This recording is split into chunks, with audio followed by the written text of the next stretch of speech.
नमस्कार दोस्तों, आप सबका स्वागत है हमारे YouTube channel Titu sir education में। मैं टीटू आप सबका स्वागत करता हूं। तो मैंने आपको रिफ्रैक्शन जो रिफ्लेक्शन है रिफ्लेक्शन थ्रू स्फेरिकल मिरर्स, वो पहले 2 वीडियो में मैंने उसे कंप्लीट कर दिया है। और उसमें खास करके जो हमें पढ़ाई करना था वो रिफ्लेक्शन थ्रू कॉन्केव मिरर और कॉन्वेक्स मिरर पे करना था। तो मैंने उसे काफ़ी अच्छे ढंग से बताया है और काफ़ी इम्पॉर्टेंट है आपके बोर्ड एग्ज़ाम्स के लिए। तो आप ज़रूर वो वीडियो देखिएगा। और आज हम लोग जो पढ़ने जा रहे हैं वो है रिफ्रैक्शन थ्रू स्फेरिकल लेंसेस। तो कुछ जो स्फेरिकल लेंसेस होते हैं, वो जो हमने पहले पढ़ा वो स्फेरिकल मिरर था, ठीक है। और ये जो है स्फेरिकल लेंसेस है। तो स्फेरिकल लेंस के थ्रू जो रिफ्रैक्शन होता है, ये ध्यान रखिए कि ये रिफ्रैक्शन है, वर्तन है ना, इसे वर्तन कहते हैं हिंदी में। तो ये वर्तन है, या विवर्तन भी किसी किसी बुक में लिखा हुआ है, विवर्तन। इसका मतलब क्या होता है कि जब रे ऑफ लाइट किसी एक मीडियम से दूसरे मीडियम में जाती है, जैसे एयर से ग्लास में जा रही है, ये जनरली ग्लास का ही होता है, कांच का ही बना होता है लेंस। तो एक मीडियम से दूसरे मीडियम में जब जाती है तो दोनों ही मीडियम्स में उसकी जो वेलोसिटी होती है वो अलग अलग होती है। इसी वजह से वो अपने ओरिजिनल पाथ से, अपने ओरिजिनल रास्ते से थोड़ा डेविएट कर जाती है, मुड़ जाती है। इसी को रिफ्रैक्शन कहते हैं। जैसा कि देख सकते हैं जो हमारे सिलेबस में है कि रिफ्रैक्शन थ्रू कॉन्वेक्स लेंस और कॉनकेव लेंस। तो ये जो कॉन्वेक्स लेंस है इसको कन्वर्जिंग लेंस भी कहा जाता है, और जो कॉनकेव लेंस है इसे डाइवर्जिंग लेंस भी कहा जाता है। तो ये जो कन्वर्जिंग लेंस है दोस्तों, इसे क्या कहा जाता है? ये जो कन्वर्जिंग लेंस है इसे क्या कहा जाता है? Convex lens. Convex lens. और ये जो डाइवर्जिंग लेंस है इसे कॉनकेव लेंस कहा जाता है। Concave lens. तो यहां पर एक मीडियम जो कि एयर है, अगर आप देखें तो ये एयर है, और ये जब ग्लास के अंदर जा रही है तो आप देखिए इसके अपने ओरिजिनल पाथ से, इसका ओरिजिनल पाथ अगर ये रे ऑफ लाइट है तो इसका ओरिजिनल पाथ, जो इसका वास्तविक रास्ता है, वो ये होना चाहिए, इस तरह जाना चाहिए उसको। लेकिन इस तरह से ना जा करके ये देखिए अपने जहां से, जिस जगह पर रिफ्रैक्शन हुआ है उसे पॉइंट ऑफ इंसिडेंस कहते हैं। तो इस पॉइंट ऑफ इंसिडेंस से देखिए ये डेविएट कर गया है। तो जो भी रे ऑफ लाइट आपको यहां पे दिख रहा है वो लेंस से टकराने के बाद अपने ओरिजिनल पाथ से थोड़ा डेविएट कर गई है, और इसी डेविएशन को हम लोग रिफ्रैक्शन कहते हैं। तो ये आपने देखा कि जो कॉन्वेक्स लेंस है इसमें आफ्टर रिफ्रैक्शन यानी कि वर्तन के बाद ये प्रिंसिपल एक्सिस के, जैसा कि मैंने पहले ही स्फेरिकल मिरर्स में आपको पढ़ाया है कि ये प्रिंसिपल एक्सिस है ना। तो ये प्रिंसिपल एक्सिस से आप यहां पर भी एक लाइन ड्रॉ कर सकते हैं, और इसे हम लोग ऑप्टिकल सेंटर नाम देते हैं। तो ये ऑप्टिकल सेंटर से जो लाइन पास करती है इस तरह से, उसे प्रिंसिपल एक्सिस कहते हैं। तो आप देख सकते हैं कि प्रिंसिपल एक्सिस से जो रे ऑफ लाइट जा रही है, माने ऑप्टिकल सेंटर से, वो बिल्कुल स्ट्रेट जा रही है, उसमें किसी तरह का डेविएशन नहीं है। तो ये भी रूल है, अभी अभी नेक्स्ट स्लाइड में हम लोग पढ़ेंगे। तो ये कॉन्वेक्स लेंस है जिसमें आप देख रहे हैं कि जो लेंस है उससे जब किरणें टकरा रही हैं, जब रे ऑफ लाइट रिफ्रैक्ट कर रही हैं, तो प्रिंसिपल एक्सिस के किसी एक पर्टिकुलर पॉइंट पर कन्वर्ज कर जा रही है, यानी कि मिल जा रही है। इसीलिए इसे कन्वर्जिंग लेंस भी कहते हैं। तो क्या होता है दोस्तों, क्वेश्चन में कभी कभी कॉन्वेक्स लेंस ना देकर उसका दूसरा नाम दे देते हैं, कन्वर्जिंग लेंस। तो स्टूडेंट लोगों को कंफ्यूजन हो जाता है कि कन्वर्जिंग लेंस कहीं कॉन्केव लेंस तो नहीं है। नहीं दोस्तों, ये ध्यान रखिएगा, कॉन्वेक्स से ही कन्वर्ज आया है। कॉन्वेक्स का काम है कन्वर्ज करना। यहाँ पे जो भी रे ऑफ लाइट जाती है आफ्टर रिफ्रैक्शन वो प्रिंसिपल एक्सिस के एक पॉइंट पर कन्वर्ज हो जाती है, इसीलिए इसे कन्वर्जिंग लेंस भी कहते हैं। अब ये जो है डाइवर्जिंग लेंस, जिसको कॉन्केव लेंस कहा जाता है, इसमें आप देखिए आफ्टर रिफ्रैक्शन जो रे ऑफ लाइट जा रही है, जो ऑप्टिकल सेंटर से जाएगी, ये इसमें बीच में आप एक लाइन ड्रॉ कर सकते हैं, ये ऑप्टिकल सेंटर है।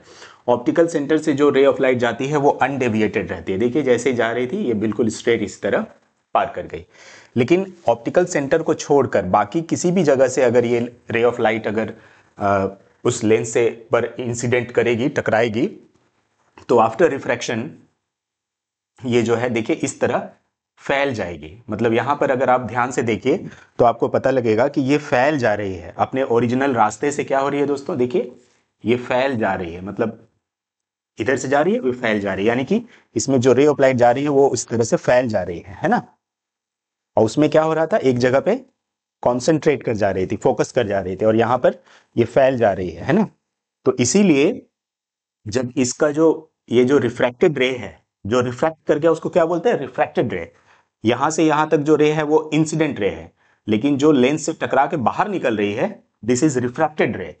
तो ये जो रिफ्रैक्टेड रे है, विवर्तित किरण, जब आप इसको डॉट डॉट करके पीछे की तरफ प्रोड्यूस करेंगे यानी बढ़ाएंगे, तो ये प्रिंसिपल एक्सिस के, ये प्रिंसिपल एक्सिस है, प्रिंसिपल एक्सिस के एक पर्टिकुलर पॉइंट पर आकर ऐसा लगेगा, अगर आप यहां से आंखें रखकर देखेंगे, सपोज दैट आपने यहां पर आंखें रख के देखेंगे, तो आपको ऐसा लगेगा कि यहां से रे ऑफ लाइट चारों तरफ फैल रही है, मतलब यहां से किरणें निकल रही है, ऐसा लगेगा आपको, इस जगह से फैल रही है ऐसा लगेगा, है ना। तो इसीलिए इसे क्या कहा जाता है, डाइवर्जिंग लेंस। मतलब आप जब यहां से देखेंगे तो आपको कैसा लगेगा कि जो रेज ऑफ लाइट है वो डाइवर्ज कर रही है, इसीलिए इसे डाइवर्जिंग लेंस भी कहा जाता है। ठीक है, तो आप अगर इस पर्टिकुलर पॉइंट के बारे में सोचें तो आपको दिखेगा कि फोकस एक ऐसा पॉइंट है जिसमें कन्वर्जिंग लेंस के केस में ओरिजिनली रे ऑफ लाइट आकर के यहां पर कन्वर्ज कर जाती है, लेकिन कॉन्केव लेंस के केस में रे ऑफ लाइट यहां से डाइवर्ज करते हुए अपीयर होती है, ऐसा लगता है कि डाइवर्ज कर रही है। तो हम लोग फोकस का डेफिनेशन क्या दे सकते हैं, तो फोकस प्रिंसिपल एक्सिस का वो पॉइंट है जहां पर आफ्टर रिफ्रैक्शन एक्चुअली रे ऑफ लाइट आकर के सारी वहां मिल जाती है, सारा रे ऑफ लाइट एक जगह कॉन्सेंट्रेट कर जाता है और उस पर्टिकुलर पॉइंट से डाइवर्ज करता हुआ, फैलता हुआ प्रतीत होता है, अपीयर होता है। ठीक है दोस्तों, आइए नेक्स्ट स्लाइड देखते हैं। अब जब हम लोग रे डायग्राम के बारे में पढ़ेंगे, क्योंकि बहुत सारे जैसे आईसीएसई बोर्ड में रे डायग्राम पूछा गया है, सीबीएसई बोर्ड में भी पूछा गया है, वेस्ट बंगाल बोर्ड में भी मैंने देखा कि रे डायग्राम पूछा गया। तो रे डायग्राम आपको बनाना आना चाहिए, तो उसके कुछ प्रिंसिपल्स हैं वो आपको जानना बहुत जरूरी है। पहला प्रिंसिपल है, दोनों ही मैंने एक साथ ये किया हुआ है, कॉन्वेक्स लेंस और कॉन्केव लेंस। कॉन्वेक्स लेंस में आप अगर गौर से देखिए तो आपको यहां पर ये F1 F2 दिख रहा होगा। एक तो फोकस आपको समझ में आया होगा कि इसके पहले वाले डायग्राम में जैसे कि फोकस था, लेकिन दो दो फोकस है, ऐसा क्या है, तो देखिए एक्चुअली में ये जो आपको यहां पर ये दिख रहा है ना, ये वाला, आप अगर ध्यान से देखिए तो आपको पता होगा कि जो हमने स्फेरिकल मिरर के केस में पढ़ा था कि स्फीयर जो होता है, जैसे हमने आपको याद दिलाते हैं, आपको याद होगा, जैसे अगर ये हम स्फेरिकल मिरर का थोड़ा याद दिलाते हैं, उस समय आपने देखा था कि ये एक्चुअली में लेकिन एक सर्कल होता है ना, और इसका एक सेंटर होता है और ये सी होता है और इसी के बीच में एकदम मिडिल में फोकस होता है। तो जो स्फेरिकल मिरर का जो एपर्चर होता है वो एक्चुअली में वो एक सर्कल का पार्ट है ना, एक सिंगल सर्कल का पार्ट था वो। इसी में अगर आप गौर करिए तो ये भी जो पोर्शन आपको दिख रहा है ना, ये वाला यहां से यहां तक, ये एक सर्कल का पार्ट है। आप इसको अगर आप बनाना चाहें तो एक कंप्लीट सर्कल ऐसा बना सकते हैं। ये समझना बहुत जरूरी है दोस्तों कि ये क्यों इसका दो दो फोकस है, इधर भी है उधर भी है। तो देखिए इस सर्कल का अगर आप देखिए तो इसका यहां पर कहीं पे सेंटर होगा, है ना, तो इधर की तरफ है तो आप इसका नाम C1 दे दीजिए, और इसके ठीक बीचों बीच में फोकस होता है तो F1 नाम दे दिए। ये वाला जो पोर्शन आपको दिख रहा है, मैं इसे अलग कलर से लेके समझाता हूं। तो आप देखिए ये वाला जो पोर्शन आपको दिख रहा है, ये भी एक सर्कल का पार्ट है। आप अगर इसको कंप्लीट कर दें तो एक सर्कल आपको इस तरफ बन जाएगा, ये एक सर्कल बन गया। यानी कि ये जो लेंस है ना, ये दो सर्कुलर एक कांच है, दो सर्कुलर कांच है और एक दूसरे को इस तरह से रख करके बनाया गया है, एक दूसरे के ऊपर रख के बनाया गया, तो ये लेंस हो जाता है। आप गौर कीजिए ये वाला जो सर्कल है, इस सर्कल के पोर्शन पे क्या है, ओवरलैप है, यानी इसके ऊपर ये रखा हुआ है। तब ये लेंस बनता है दोस्तों। लेंस कभी भी एक सिंगल कांच नहीं होता है, डबल कांच होता है, उसके ऊपर है वो, ठीक है। इसके बाद इसको काट के हटा दिया जाता है तो ये एक लेंस तैयार हो जाता है। तो अब इस सर्कल का भी एक सेंटर होगा, ठीक है, इस सर्कल का एक सेंटर होगा। तो यहां पे मान लेते हैं ये C2 होगा और इसी का दोनों के बीच में फोकस होगा तो ये F2 है। इसलिए अगर आप पर्टिकुलरली इस चीज को देखें तो आपको साफ साफ दिख रहा होगा कि इसका इस साइड में भी एक सेंटर है और दोनों के बीच में फोकस होता है, इसका इस साइड में भी सेंटर है और इन दोनों के बीच में फोकस होता है। तो चूंकि दो दो इस साइड भी है इस साइड भी है, इसीलिए 1 और 2 का हेल्प लिया जाता है कि F1 मतलब इस साइड का फोकस, C1 मतलब इस साइड का सेंटर, F2 मतलब इस साइड का फोकस और C2 मतलब उस साइड का सेंटर।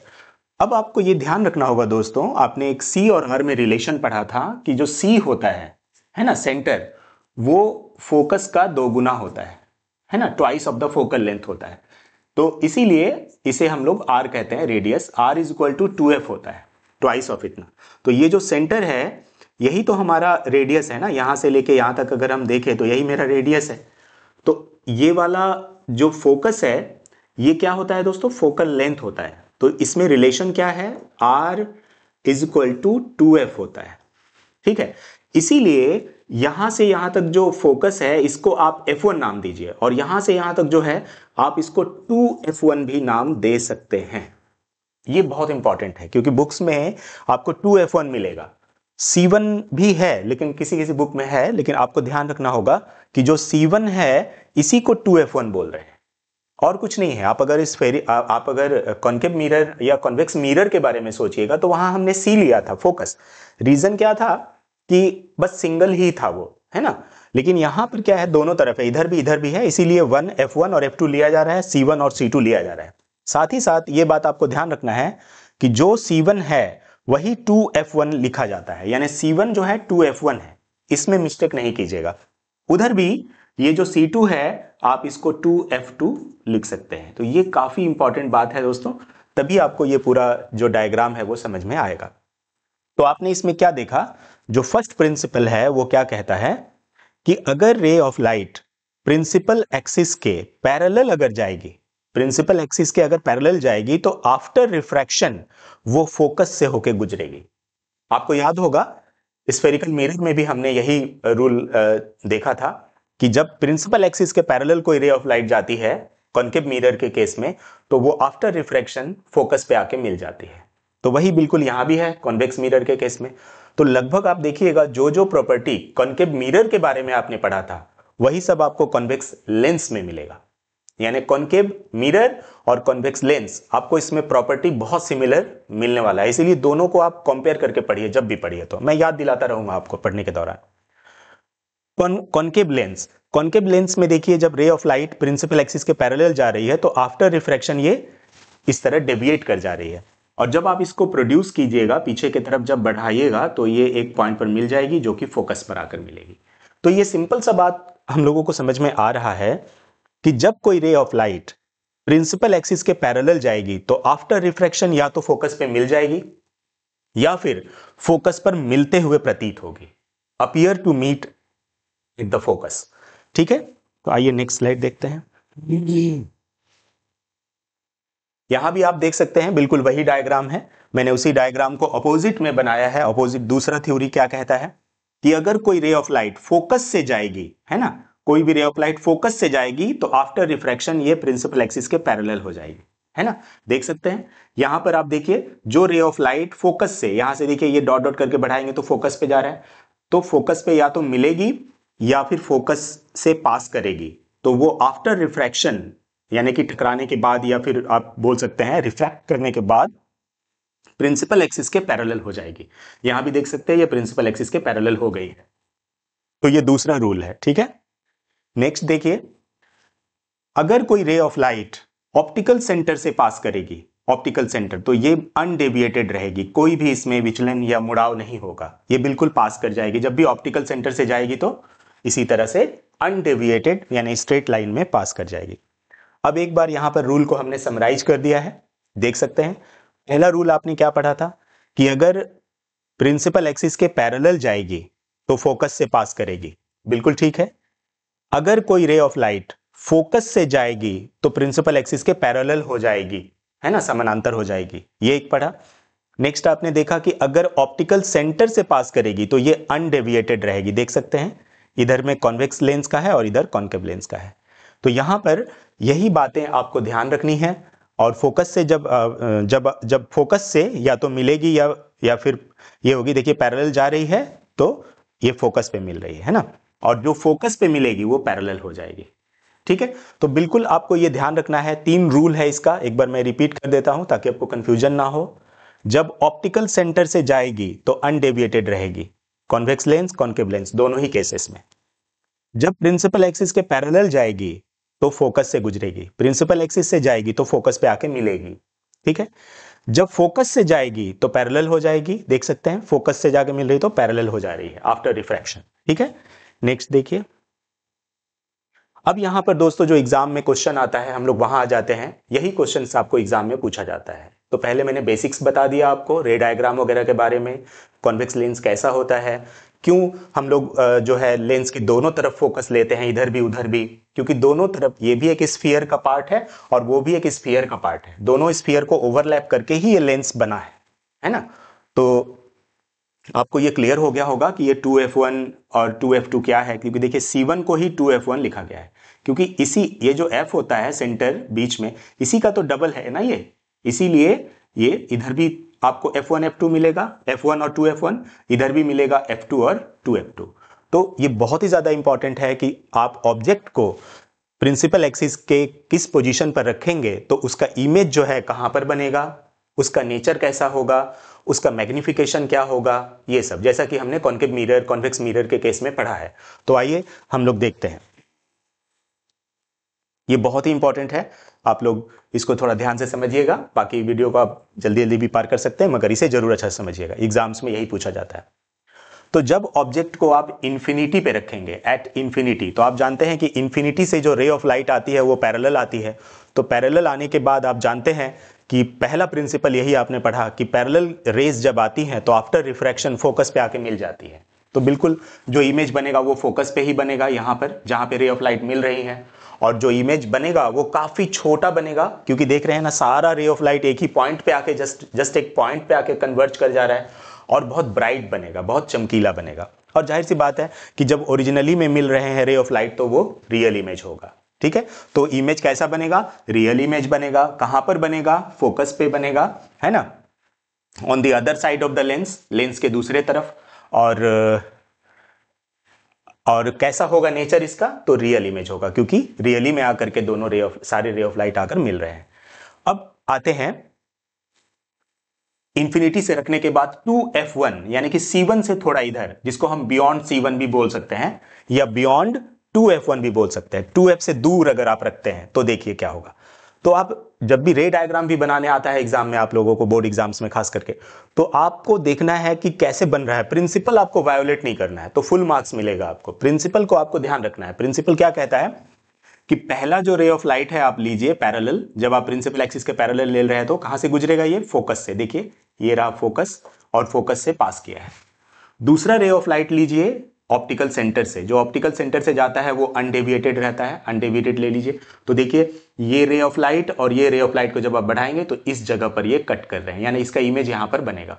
तो जो 2f1 यानी बियॉन्ड 2f1 आपने लिया था उसका इमेज बन रहा है f2 और 2f2 के बीच, on the other side of the lens, lens के दूसरे तरफ f2 और 2f2 के बीचों बीच बन रहा है, बीचों बीच मतलब उसके बीच में बनेगा, कहीं भी बनेगा। तो ये बहुत ही इंपॉर्टेंट है कि आप इस चीज को याद रखिए कि बियॉन्ड 2f1, जब बियॉन्ड 2f1 आप इमेज को ऑब्जेक्ट को रखते हैं तो उसका इमेज कहां बनता है, f2 और 2f2 के बीच। तो सेकेंड डायग्राम हुआ। थर्ड देखिए, ऑब्जेक्ट एट 2f, अगर आप पूरी तरह से ऑब्जेक्ट को अगर 2f1 पे रख देते हैं, है ना, 2f1 मतलब C1 हो गया, सेंटर पे ही रख दे रहे हैं अगर आप, तो प्रिंसिपल को फॉलो कीजिए। First ray of light parallel जा रही है, फोकस से गुजरेगी।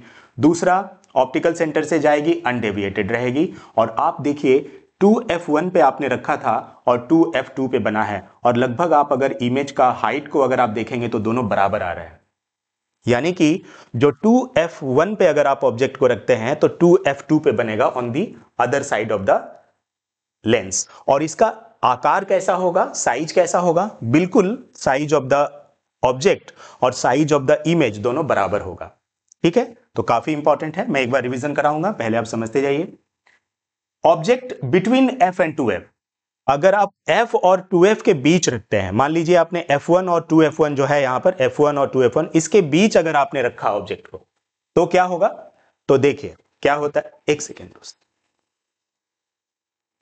तो आप ये देख सकते हैं कि f1 और 2f1 इसके बीच अगर आपने ऑब्जेक्ट को रखा तो क्या होगा, देखिए पहला प्रिंसिपल, रे ऑफ लाइट पैरेलल जाएगी तो फोकस से पास करेगी, दूसरा ऑप्टिकल सेंटर से जाएगी तो अनडेविएटेड रहेगी।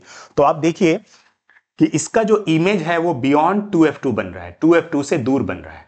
यानी कि जब आप ऑब्जेक्ट को 2f1 और f1 के बीच रख रहे हैं तो जो इमेज बन रहा है वो बियॉन्ड 2f2 बन रहा है। और अगर साइज के बारे में देखिए तो आपको साफ साफ दिख रहा होगा कि जो इमेज है वो काफी बड़ा बन रहा है, यानी कि ऑब्जेक्ट से बड़ा बन रहा है, यानी कि मैग्निफाइड है। ठीक है, और रियल इमेज है क्योंकि उल्टा है, अगर इन्वर्टेड रहता है तो वो रियल इमेज होता है। ठीक है, थर्ड पॉइंट देखिए, in case of object at F, अगर फोकस पे रखते हैं, अगर आपने ऑब्जेक्ट को फोकस पे रखा तो क्या होगा, तो देखिए पहला रे ऑफ लाइट जाएगी फोकस से निकल जाएगी, पैरेलल हो गई, दूसरा ऑप्टिकल सेंटर से जाएगी अनडेविएटेड रहेगी। तो इस तरह से ये जो पैरेलल किरणें जो जा रही है, समानांतर किरणें, ये ऐसा माना जाता है कि जो पैरेलल रेज है वो इंफिनिटी पे जाकर मिल जाती है। तो इसीलिए जो ऑब्जेक्ट बनेगा, जो इमेज बनेगा वो इंफिनिटी पे बनेगा, और इंफिनिटी पे बनेगा तो रियल ही होगा क्योंकि माना जाता है कि वो जाकर इंफिनिटी में रियली में मीट करती है, मिल जाती है। अब जो लास्ट आपको दिख रहा है यहां पर, ये काफी इंपॉर्टेंट है, ज्यादातर एग्जाम्स में ये पूछा जाता है। तो देखिए, अगर आपने ऑब्जेक्ट को लेस देन एफ रखा, यानी कि जो फोकल लेंथ है, ये जो f1 है और o है, इसी को हम लोग क्या कहते हैं, ये जो डिस्टेंस है इसी को हम लोग क्या कहते हैं दोस्तों, फोकल लेंथ f। तो अगर फोकल लेंथ से आप अगर कम रखेंगे, यानी कि बिटवीन f1 एंड o रखेंगे, यानी कि फोकस और ऑप्टिकल सेंटर के बीच अगर आपने वस्तु को रखा कहीं भी, तो इसका इमेज देखिए कैसे बनेगा। पहला प्रॉपर्टी, पैरेलल रे जाएगी फोकस से पास करेगी, दूसरा ऑप्टिकल सेंटर से पास करेगी। जब इन दोनों को आप प्रोड्यूस करेंगे ना, देखिए ये दोनों रेज जा रही है ना, तो इस तरह से फैल जा रही है बिल्कुल, मतलब इसके बीच का जो गैप है वो बढ़ता जा रहा है, तो कोई पॉसिबिलिटी ही नहीं है कि वो जाके आगे मिलेगी। तो इसीलिए जब इस रे ऑफ लाइट को आप अगर डॉट डॉट करके अगर आगे बढ़ाएंगे तो ये एक जगह पर आकर मिल जाएगी। और इसको हम लोग क्या कहते हैं कि आपको दिख रहा होगा कि ये रियली में मीट नहीं किए हैं, यहां पर मिल रहा है। तो इस तरह से ये वर्चुअल इमेज बन रहा है, ये रियल इमेज और ये वर्चुअल इमेज। तो इस तरह से आसानी से जो है आप समझ सकते हैं कि ये काफी इंपॉर्टेंट पोजीशन है। जब हम लोग F1 और O के बीच रख रहे हैं तो पहली बार ऐसा हो रहा है कि जो कॉन्वेक्स लेंस है वो वर्चुअल इमेज बना रहा है, क्योंकि अभी तक में आपने देखा जो भी इमेज बना था सब लेंस के उस तरफ बना था, सब लेंस के उस तरफ बना है। आप देख सकते हैं ये पहली बार हुआ है कि जिधर में आपने ऑब्जेक्ट को रखा है उसी साइड में इमेज बन रहा है और वर्चुअल है। बाकी सब केसेस में रियल इमेज, इस केस में वर्चुअल इमेज। तो इसलिए ये काफी इंपॉर्टेंट है। और दो केसेस आपको यहां पर नजर आ रहे हैं जहां पर इमेज मैग्नीफाइड हो जा रहा है, बड़ा हो जा रहा है। एक केस ये वाला, जब आप जब आप मतलब 2f1 और f1 के बीच रखते हैं तब एक बार मैग्नीफाइड इमेज बन रहा है, बड़ा है ना। और जब आप f1 और o के बीच में रख रहे हैं तब इसका इमेज बड़ा बन रहा है। लेकिन दोनों ही केसेस में जो इमेज बड़ा बन रहा है दोनों डिफरेंट चीजें हैं। इसमें रियल इमेज है और इसमें वर्चुअल इमेज है। इसमें इमेज उल्टा बना था, इसमें सीधा बना था।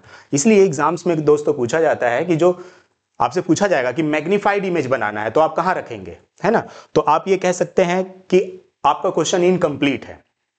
पहले आप ये क्लैरिफाई कीजिए कि रियल इमेज या वर्चुअल इमेज। तो जब बोले नहीं रियल इमेज, तब आप बोलिएगा कि 2f1 और f1 के बीच रखेंगे, तब जाके उसका रियल इमेज बनेगा और मैग्नीफाइड होगा। अगर आपसे बोलेगा वर्चुअल इमेज तो हम बोलेंगे f1 और o के बीच रखेंगे तो इसका जो इमेज है वो मतलब बड़ा बनेगा, यानी कि मैग्नीफाइड होगा और वर्चुअल होगा। अब आपको हम इस टेबल को थोड़ा याद कराते हैं, जैसा कि हमने कॉन्केव मिरर के केस में आपको याद कराया था, क्योंकि सबसे इंपॉर्टेंट चीज है उसे याद रखना, दिमाग में याद रखना। तो कैसे याद रखेंगे, देखिए पहला चीज, जब आप इंफिनिटी पे रखते हैं तो फोकस पे बनता है, ये वाला हो गया, ठीक है दोस्तों। और जब आप फोकस पे रखते हैं, जब आपने फोकस पे रखा तो इंफिनिटी पे बनेगा, ये दोनों अपोजिट है, याद हो जाएगा। जब आप इंफिनिटी पे रखेंगे तो उसका इमेज कहां बनेगा, फोकस में। जब फोकस में रखेंगे तो कहां बनेगा, इंफिनिटी में। कंप्लीट। दूसरा देखिए, जब बियॉन्ड 2f1 रखेंगे, बियॉन्ड 2f1 यानी कि इंफिनिटी से थोड़ा सामने, बियॉन्ड 2f1 अगर आप रखते हैं तो इसका इमेज कहां बनता है, f2 और 2f2 के बीच। अब इसी का उल्टा देखिए, 2f1 और f1 के बीच अगर आप रखते हैं तो इसका इमेज बनेगा बियॉन्ड 2f2, 2f2 से दूर बनेगा। तो ये इमेज और ये इमेज बिल्कुल एक दूसरे के अपोजिट है, याद रहेगा आपको क्या बोला है हमने। जब आप 2f1 से बियॉन्ड रखते हैं, बियॉन्ड 2f1 है ना, तो इसका इमेज कैसा बन रहा है, f2 और 2f2 के बीच बन रहा है। और जब आप यहां पे देख रहे हैं कि f1 और 2f1 के बीच रख रहे हैं तो इमेज कहां पे बन रहा है, बियॉन्ड 2f2। ठीक है, तो ये एक दूसरे का अपोजिट है। और ये बहुत ही ज्यादा ध्यान रखने का है क्योंकि ये भी एग्जाम्स में आता है कि अगर 2f1 पे रख दीजिएगा तो 2f2 पे बनेगा और इमेज का साइज, ऑब्जेक्ट का साइज इमेज के साइज के बराबर होगा। ठीक है दोस्तों, तो आसानी से जो है आप ये समझ सकते हैं। और लास्ट ये कि जब आप f1 और o के बीच रखेंगे तो इमेज जो बनेगा वो वर्चुअल होगा, मैग्नीफाइड होगा और उसी साइड में बनेगा जिधर की ऑब्जेक्ट आपने रखा है। ठीक है, तो ये काफी इंपॉर्टेंट है। यहां पर आप देख सकते हैं कि टेबुलर फॉर्म में जो है यहां दिया हुआ है, तो ये आप टेबल भी याद रख सकते हैं, काफी इंपॉर्टेंट है। वही चीज है कि ऑब्जेक्ट को आपने कहां पे रखा है, उसका पोजीशन इमेज का कहां बन रहा है, साइज कैसा है और नेचर कैसा है। ठीक है, तो ये वही चीज है जो मैंने पढ़ाया, ये टेबुलर फॉर्म में है, तो आप इसको जरूर याद रखिए। एक बार मैं यहां भी आपको दिखा देता हूं क्योंकि अल्टीमेटली तो आप लोगों को उसको ध्यान में रखना है, याद रखना है। तो देख लीजिए, जब इंफिनिटी पे रखेंगे तो कहां बन रहा है, फोकस। जब फोकस पे रखेंगे तो कहां बन रहा है, एट इंफिनिटी। दो ठो कंप्लीट हो गया। अगर आप बियॉन्ड 2f1 रखेंगे तो बनेगा बिटवीन f2 एंड 2f2। और जब बिटवीन f2 एंड 2f1 रखेंगे तो बनेगा बियॉन्ड 2f2। ये देखिए दोनों एक दूसरे के अपोजिट हैं। और अगर आप बिटवीन f1 एंड o रखेंगे, f1 और o के बीच अगर रखेंगे तो आपको तो पता है कि on the same side of the lens बनेगा, जिधर ऑब्जेक्ट है उधर ही इमेज बनता है, एनलार्ज्ड होता है, बड़ा होगा और वर्चुअल एंड इरेक्ट होगा। तो आप इस केस में देख सकते हैं सभी में ये रियल इमेज फॉर्मेशन करता है, सभी केस में जो हमारा कॉन्वेक्स लेंस है वो रियल इमेज बनाता है, लेकिन केवल एक केस में वर्चुअल बनाता है, इसलिए इंपॉर्टेंट है। और एक चीज आप यहां पे ध्यान दीजिए कि अगर मैग्नीफाइड की बात करें, एनलार्ज्ड की, तो यहां पर भी एनलार्ज्ड होता है और यहां पर भी, दो जगह पे वो एनलार्ज्ड इमेज बनाता है, यानी कि हाईली मैग्नीफाइड होता है। लेकिन दोनों ही केसेस में डिफरेंस ये है कि ये रियल इमेज है और ये वर्चुअल इमेज है। ठीक है, तो ये टेबल आपको जरूर याद रखना चाहिए, काफी इंपॉर्टेंट है। और आप फोकस पे रखेंगे, एट 2f1 अगर रखेंगे तो 2f2 पे बनेगा, सेम साइज का होगा। ठीक है, तो ये काफी इंपॉर्टेंट है, बार बार इसी को क्वेश्चन पूछा जाता है एग्जाम में दोस्तों, तो जरूर आप इसे याद रखिए। आइए नेक्स्ट देखते हैं।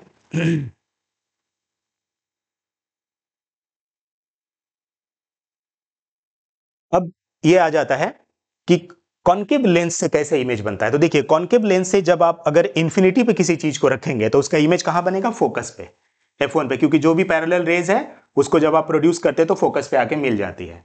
और इंफिनिटी और ओ के बीच अगर कहीं भी आपने ऑब्जेक्ट को रखा, कहीं भी, तो उसका जो कॉन्वेक्स लेंस के द्वारा जो इमेज बनेगा वो ऐसा बनता है, इस तरह से ये बड़ा होगा और ये इस तरह से जो है इसका छोटा सा इमेज यहां पर बनता है। तो कॉन्वेक्स लेंस के केस में आप अगर ध्यान से देखिए तो बिल्कुल जो कॉन्केव मिरर में आपने पढ़ा था वही है कि आप ऑब्जेक्ट को चाहे कहीं भी रखिए, है ना, एक्सेप्ट इंफिनिटी, इंफिनिटी को छोड़कर आप चाहे कहीं भी रखिए, उसका इमेज हमेशा और हमेशा O और F1 जो ऑप्टिकल सेंटर और फोकस है उसी के बीच में बनेगा और ये वर्चुअल होगा, वर्चुअल इमेज बनता है, यानी कि सीधा होता है। तो ये काफी इंपॉर्टेंट है। आपसे अगर पूछा जाएगा कि कॉन्वेक्स लेंस का जो इमेज बना कॉन्केव है, ये कॉन्केव लेंस जो इमेज बनाता है उसका नेचर क्या होता है, तो हम लोग हमेशा यही बोलेंगे कि वो वर्चुअल होता है और इरेक्ट होता है, सीधा होता है। ठीक है दोस्तों, तो थोड़ा सा एक पावर ऑफ लेंस वगैरह के बारे में हल्का सा एक इमेज है, ये भी आपको दिखा देते हैं। ये देखिए, मैंने जो उधर में जो बनाया था वही इमेज को मैंने यहां दिखा दिया कि जो ऑप्टिकल सेंटर और फोकस के बीच रखते हैं तो किस तरह से ये डायग्राम बनता है, वर्चुअल इमेज। तो ये काफी इंपॉर्टेंट है कि कॉन्वेक्स लेंस में जब आप ऑब्जेक्ट और फोकस के बीच अगर ऑब्जेक्ट को रखते हैं तो उसका इमेज उसी साइड में बनता है जिधर ऑब्जेक्ट रखा हुआ है और काफी बड़ा बनता है और वर्चुअल होता है। तो कॉन्वेक्स लेंस के केस में केवल एक ही सिचुएशन है जब वो वर्चुअल इमेज फॉर्मेशन करता है, और वो है जब हम ऑब्जेक्ट को ऑप्टिकल सेंटर और फोकस के बीच रखते हैं। ठीक है, यहां आपको एक बार याद दिलाने के लिए मैंने ये बनाया कि देखिए कॉनकेव लेंस, कॉनकेव मिरर के केस में भी वर्चुअल इमेज एक ही केस में बनता था, और वो कौन सा केस है, जब हम लोग पोल और फोकस के बीच ऑब्जेक्ट को रखते थे तो इसका इमेज जो है वो मिरर के दूसरे तरफ बनता था, बिहाइंड द मिरर, और वर्चुअल बनता था, क्योंकि एक्चुअली में ये नहीं मिल रहे हैं, ये तो फैलते जा रहे हैं, जब इनको आप बढ़ाते हैं तो वर्चुअल इमेज बनता है। इसीलिए आपको लास्ट एक बार यह बता दें कि जो कॉन्वेक्स लेंस है उसमें एक सिचुएशन ऐसा है जब वो वर्चुअल इमेज बनाता है, कब, जब F1 और O के बीच, यानी कि फोकस और ऑप्टिकल सेंटर के बीच आप ऑब्जेक्ट को रखते हैं तो, ठीक है, और वो सेम साइड में बनता है। और कॉनकेव मिरर के केस में, ये ध्यान रखिए कॉनकेव मिरर है, कॉनकेव मिरर के केस में जब आप ऑब्जेक्ट को पोल और फोकस के बीच रखते हैं तो जो इमेज बनता है वो काफी बड़ा बनता है, वर्चुअल होता है, इरेक्ट होता है, और दर्पण के पीछे बनता है, मिरर के पीछे, बिहाइंड द मिरर बनता है। ठीक है दोस्तों, तो ये एग्जाम पर्पस से काफी इंपॉर्टेंट है, तो ये कीजिएगा। धन्यवाद, नमस्कार।